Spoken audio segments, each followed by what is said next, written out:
મહાકુંભમાં જવા માટે લોકોનો ધસારો છે, ત્યારે સુરતથી પણ વોલ્વો બસનું પ્રસ્થાન આજથી કરવામાં આવ્યું છે। સુરત અને વડોદરાથી મહાકુંભ માટે વોલ્વો બસનું પ્રસ્થાન। સુરતથી વાહન વ્યવહાર મંત્રી હર્ષ સંઘવીએ કરાવ્યું પ્રસ્થાન। સુરત સેન્ટ્રલ બસ સ્ટેશનથી બસ રવાના। 26મી ફેબ્રુઆરી સુધી દોડાવાશે મહાકુંભ માટે વોલ્વો। દરરોજ 2 વોલ્વો બસ દોડાવવાનું આયોજન। હર્ષ સંઘવીના મતે વડીલોની મનોકામના પૂર્ણ થશે। દાદા સૌની ચિંતા કરે છે। યુપી સરકારના નિયમોનું પાલન કરવા હર્ષ સંઘવીની અપીલ। શ્રદ્ધાળુઓ માટે રાત્રિ રોકાણની પણ વ્યવસ્થા અને મહાકુંભમાં વધારે ભીડ હોય ત્યાં જવાનું ટાળવા હર્ષ સંઘવીની અપીલ। તો વડોદરામાં પણ હર હર મહાદેવના નાદ સાથે બસ થઈ રવાના। અમે લોકો ગવર્મેન્ટ થ્રુ આ સર્વિસ થ્રુ બસથી અમે લોકો પ્રયાગરાજ જઈ રહ્યા છીએ। ખૂબ સારી વ્યવસ્થા કરી છે। બસની કંઈ ટિકિટ્સ અવેલેબલ નહોતી, બટ ફાઇનલી અમને જવા જઈ રહી છે। હું મારી આખી ફેમિલી સાથે આ ટ્રીપ પર જઈ રહી છું। ખૂબ ખુશ છું।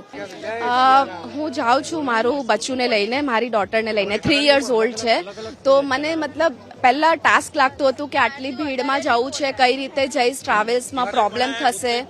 તો હવે ગવર્મેન્ટે જે એસી વોલ્વો બસ કાઢી છે, તો એ ફેસિલિટીને એટલી કમ્ફર્ટેબલ છે કે તમે જવા માટે રિસ્ક લઈ શકો।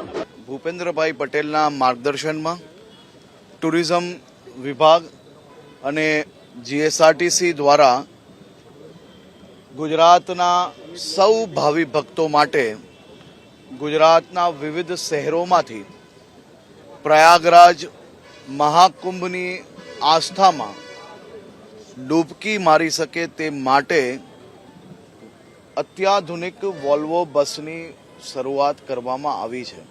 સુરતથી દરરોજ 2 બસોનું આયોજન કરવામાં આવ્યું છે।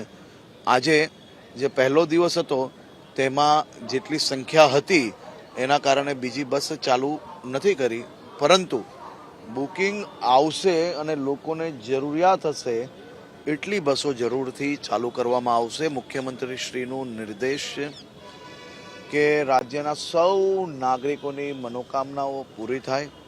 સૌ વડીલો પોતપોતાના પરિવારજનો જોડે આ મહાકુંભની આસ્થામાં ડૂબકી મારી શકે તેવી વ્યવસ્થાઓ જીએસઆરટીસી વિભાગ દ્વારા નિરંતર રૂપે કરવામાં આવે।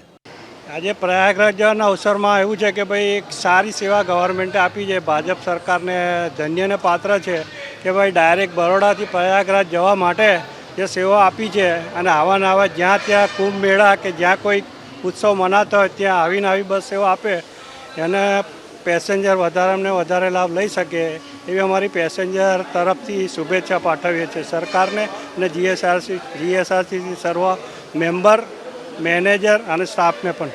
દર 12 વર્ષે આવતા મહાકુંભ અને આમ જોવા જઈએ તો 144 વર્ષે જે મહાકુંભ આજે પ્રયાગરાજ ખાતે થઈ રહ્યો છે, ત્યારે દરેક વ્યક્તિને જવાનો લાભ મળે એટલા માટે એક વિશેષ દરથી દરેક વ્યક્તિને ત્યાં લઈ જવાનો પ્રયત્ન, દરેક શ્રદ્ધાળુને ત્યાં સ્નાન કરવાનો પ્રયત્ન માન્ય મુખ્યમંત્રીશ્રી અને માન્ય પ્રભારી મંત્રીશ્રી હર્ષભાઈ સંઘવી સાહેબના માધ્યમથી કરવામાં આવી રહ્યો છે।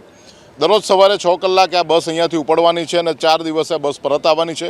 બધી જ વ્યવસ્થા ગુજરાત સ્ટેટ રોડ ટ્રાન્સપોર્ટ કોર્પોરેશનના માધ્યમથી કરવામાં આવી છે અને મોટી સંખ્યામાં જ્યારે લોકો આ બસમાં મુસાફરી કરે છે, વોલ્વો પ્રકારની બસ છે, સૌથી આધુનિક પ્રકારની બસ છે, સફર એમની સૌથી સારામાં સારી રહેતી હોય છે, ત્યારે એનો વિશેષ લાભ લેવા માટે પણ અમારી સૌને વિનંતી છે। આસ્થાની ડૂબકી લગાવવા માટે સૌરાષ્ટ્રવાસીઓ જ્યારે કુંભમાં આસ્થાની ડૂબકીનું એક પ્રતીક છે કે ઘણા 12 વર્ષે કુંભ ભરાતો હોય છે, ત્યારે રાજકોટની અંદર પણ અને સરકાર દ્વારા પણ અને ગૃહમંત્રી દ્વારા આ એક સુંદર વ્યવસ્થા કરવામાં આવી છે કે નજીવા દરથી યાત્રાળુઓ કુંભનું સ્નાન કરી શકે, તેમજ ભોજન સાથે અને નાસ્તા સાથેની આ બસ સેવા ચાલુ કરી છે। ટૂંક સમયમાં જ આ સેવાનો લાભ યાત્રાળુઓ લઈ રહે તેના માટે થઈને એસટી તંત્ર પણ ખડે પગે છે।